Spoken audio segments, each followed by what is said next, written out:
Hello बच्चों, कल आप लोगों का क्लास 10th का बोर्ड एग्जाम है और बोर्ड एग्जाम में जो आपको आंसर शीट दी जाएगी उसमें आपको कुछ पर्टिकुलर्स फिल करने होंगे। जो आपके पास आंसर शीट गिवन होगी उसमें आपके पास एक ऐसा शीट होगा लगा हुआ है जिसे आपको फिल करना है। इस आंसर शीट में जो फ्रंट पेज है जो आपके पास दिखाई दे रहा है, इसमें हमें क्वेश्चन पेपर और अपने पर्टिकुलर्स को फिल करना होता है। तो आप कैसे फिल करेंगे, चलिए मैं आपको ये बता देता हूं ताकि आपसे कोई गलती ना हो। तो यहाँ पे हमारे पास जो ये फ्रंट पेज होता है दो पार्ट में डिवाइड होता है, एक होता है लेफ्ट हैंड पार्ट, एक होता है right hand part. Left hand part पे हम लोग क्वेश्चन पेपर की जो डिटेल्स हैं उन्हें लिखते हैं और जो राइट हैंड पार्ट होता है इसमें हम लोग अपने पर्टिकुलर्स को फिल करते हैं। तो देखिए, जब हम इसे फिल करते हैं तो हमें क्या क्या एंट्रीज फिल करनी होंगी हम उन्हें देख लेते हैं। एक्चुअल में आपके पास जो एडमिट कार्ड है, एडमिट कार्ड पे सब डिटेल्स लिखी हुई हैं और आपको उन डिटेल्स को इस आंसर शीट के फ्रंट पेज पे फिल करना है। कैसे फिल करेंगे चलिए देख लेते हैं। तो यहाँ पे देखिए, सबसे पहले जो हमारे पास लेफ्ट हैंड साइड पे जो सबसे ऊपर कॉलम आता है वो है सब्जेक्ट का। तो सब्जेक्ट कल क्या है आपका इंग्लिश और ब्रैकेट में है लैंग्वेज एंड लिटरेचर। तो आप ये लिख दीजिए इंग्लिश ब्रैकेट में language and literature. Then second column is code, code है 184, तो यहाँ पे आप लिख दीजिए 184। Then day and date of examination, यहाँ पे कल डे है मंडे और डेट है 27 Feb 23, तो लिख दीजिए 27/2/23। अब आंसरिंग का जो मोड है, मीडियम जो है आपके पास एग्जाम में अटेम्प्ट करने का, वो क्या रहेगा, इंग्लिश का क्वेश्चन पेपर है तो इंग्लिश में लिखेंगे आप, तो यहाँ आ जाएगा इंग्लिश। अब उसके बाद देखिए यहाँ पे नीचे दो कॉलम्स है, एक कोड नंबर और दूसरा सेट नंबर। ये कोड नंबर और जो सेट नंबर है बेटा, ये आपके क्वेश्चन पेपर पे मेंशन होगा और जब आपको क्वेश्चन पेपर दे दिया जाएगा ये दोनों आप तब फिल करोगे। इसमें कुछ भी हो सकता है, 1/2/3 करके कुछ भी कोड नंबर हो सकता है और सेट नंबर में 3, 2, 4 या 1 कोई भी किसी का भी सेट नंबर हो सकता है। तो जो आपका सेट नंबर हो आप उस पर्टिकुलर नंबर को या बबल को, उस पर्टिकुलर को ब्लैक इन कर दीजिएगा। ठीक है, सपोज मान लेता हूँ किसी का सेकंड सेट हुआ तो सेकंड सेट को ब्लैक करेगा और बाकी को ऐसे ही छोड़ देगा। देन आता है हमारे पास नेक्स्ट कॉलम कि हम कितने सप्लीमेंट्री शीट्स ले रहे हैं।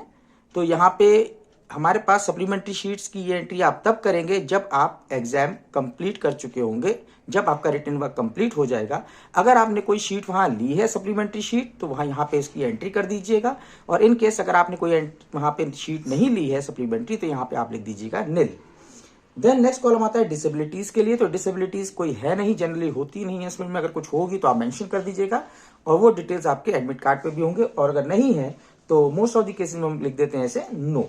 देन हमारे पास कि कोड ऑफ डिसेबिलिटी, जब डिसेबिलिटी नहीं है तो कोड क्या होगा, तो ये भी आप ब्लैंक छोड़ दीजिए, डैश लगा दीजिए। देन क्या राइटर प्रोवाइड किया गया है, राइटर जनरली प्रोवाइड नहीं किया जाता है, राइटर केवल स्पेशल केसेस में प्रोवाइड किया जाता है और उसके लिए हमें प्रायर परमिशन लेना होता है। तो ये इस कॉलम में भी आप लोगों को नो लिखना है। देन विजुअली चैलेंज स्टूडेंट्स के लिए है कि कौन सा सॉफ्टवेयर यूज किया है, तो कोई विजुअली चैलेंज नहीं है तो यहाँ पे भी इसे डैश लगा दीजिएगा। तो हमारे पास जो क्वेश्चन पेपर की जो डिटेल्स हैं यहाँ पे ये एंट्री सारी फिल हो गई। अब हम चलते हैं अपने पर्टिकुलर्स की तरफ। जो हम अपने पर्टिकुलर्स फिल करते हैं वो कैसे फिल करेंगे, तो देखिए सबसे पहले आता है candidates name in capital letters. तो एक बात ध्यान रखिए, यहाँ कैपिटल लिखा है तो सब लोग कैपिटल में ही लिखेंगे। क्या होता है, कुछ स्टूडेंट क्या करते हैं, फर्स्ट अल्फाबेट कैपिटल बना देते हैं, फिर स्मॉल बना देते हैं, देन फिर कैपिटल। ऐसा नहीं करना है, सबको कैपिटल में ही लिखना है। कैसे लिखेंगे, जैसे मैंने यहाँ पे एक नाम ले लिया है अजय कुमार, तो अजय कुमार के लिए क्या नाम है, AJAY। तो देखिए हमने इन्हें कैपिटल में लिखा है। अब एक चीज इंपॉर्टेंट है, ये ध्यान रखिएगा, जो फर्स्ट नेम है इसके बाद हम क्या करेंगे, जहां ये नाम खत्म होगा उसके बाद एक ब्लॉक को खाली छोड़ देंगे। उसके बाद हम मिडिल नेम लिखेंगे। मिडिल नेम इनका है कुमार, KUMAR, हमने कुमार लिख दिया। अगर सपोज इनका कोई सरनेम भी होता तो यहां जैसे मिडिल नेम खत्म होगा तो हम एक ब्लॉक को खाली छोड़ेंगे, देन हम यहां पे इनका सरनेम लिख देंगे। हो सकता है यहां पे यादव हो, सिंह हो, कुछ भी हो तो हम उसे लिख सकते हैं।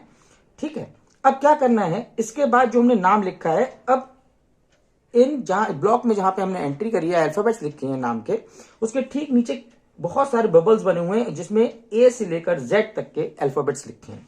आपको करना क्या है कि जहां आपने A लिखा है ठीक उस A के नीचे जो A वाला बबल है उसे ब्लैक कर दीजिए। देन जहां पे J लिखा है तो यहां J को ब्लैक कर दीजिए। यहाँ पे A है तो A ब्लैक कर दीजिए, Y है तो Y ब्लैक कर दीजिए। देखिए मैंने अजय का नाम लिया इसलिए मैंने ये ब्लैक करा। आपका जो नाम है आप वो नाम लिखिएगा और वही अल्फाबेट्स आप डार्क कर दीजिएगा जो आपके नाम में आते हैं।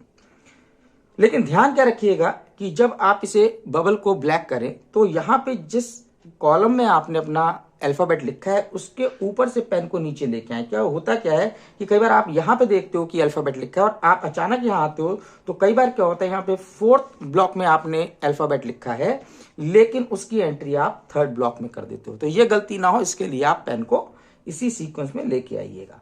देन इसी तरह से हम लोग कुमार में भी बबल्स को K then U then M A and R को ब्लैक कर देंगे और ये हमारे पास एंट्री कंप्लीट हो जाएगी।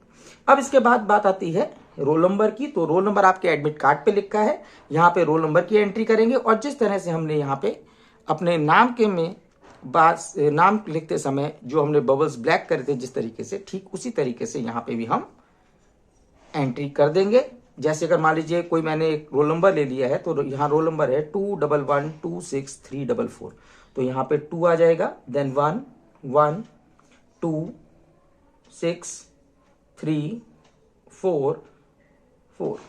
क्लियर। अब इसके बाद हमारे पास इसी कॉलम के ठीक नीचे 2 कॉलम्स आते हैं, subject code and centre number. तो सब्जेक्ट कोड है 184, तो यहां लिख देते हैं 184। देन यहां पे हम 1 8 एंड 4 को डार्कन कर देंगे। ठीक इसी तरीके से सेंटर नंबर ये हमारे एडमिट कार्ड पे लिखा होता है। तो आप देखिएगा आपका जो भी एडमिट कार्ड पे जो आपका सेंटर नंबर लिखा हो, यहाँ पे हमने कोई एक सेंटर नंबर ले लिया है तो वो क्या है 841034। तो यहाँ पे भी क्या करेंगे 8410 एंड 4 इन्हें हम लोग डार्कन कर देंगे। देन उसके बाद जहां पे ये आप एंट्री कंप्लीट करेंगे तो यहाँ पे जहां ये अल्फाबेट्स खत्म हो रहे थे और जहां पे आपको रोल नंबर वर्ड्स में लिखना है उसके बीच में 2 छोटे छोटे कॉलम्स हैं। तो यहाँ पे लिखा है सब्जेक्ट, तो यहाँ पे लिख दीजिए इंग्लिश ब्रैकेट में लैंग्वेज एंड लिटरेचर, और इसी के आगे एक और छोटा सा कॉलम है जिसमें आपको लिखना है स्कूल नंबर। तो स्कूल नंबर आपके एडमिट कार्ड पे लिखा होगा उसी के अकॉर्डिंग लिख लीजिएगा।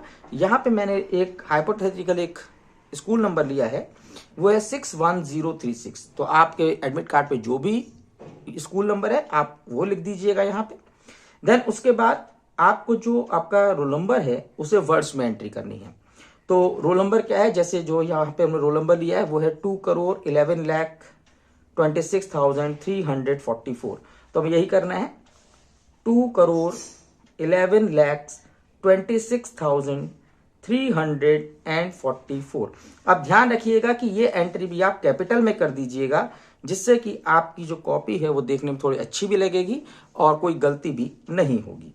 देन यहाँ पे आता है father's and guardian name. Father and guardian name के आगे आप श्री लगाइए और श्री लगा के या फिर मिस्टर भी लगा सकते हैं, जो आपके पेरेंट का या गार्जियन का नेम हो आप उसे यहाँ लिख दीजिएगा। देन क्या करना है सिग्नेचर ऑफ कैंडिडेट, यहाँ पे जैसे अजय कुमार है तो ये अजय अपने साइन कर देता है यहाँ। तो इसी तरीके से आप लोगों को भी जो भी आपने एडमिट कार्ड पे साइन किया वो साइन यहाँ पे कर देने हैं। तो आपको यही पर्टिकुलर्स कल फिल करने हैं और अच्छे से फिल करने हैं, आपसे कोई गलती ना हो, क्योंकि अगर हम कोई गलती शुरू में ही कर देते हैं तो थोड़ा सा हम लोग पैनिक कर जाते हैं और उस कंडीशन में हमारा जो एग्जाम होता है उसमें हम छोटी छोटी गलतियां कर बैठते हैं। तो कल आपका एग्जाम है, आई होप कि आप शीट कैसे फिल करना है ये सीख चुके हैं और आप सबको आपके कल के एग्जाम के लिए ऑल दी बेस्ट।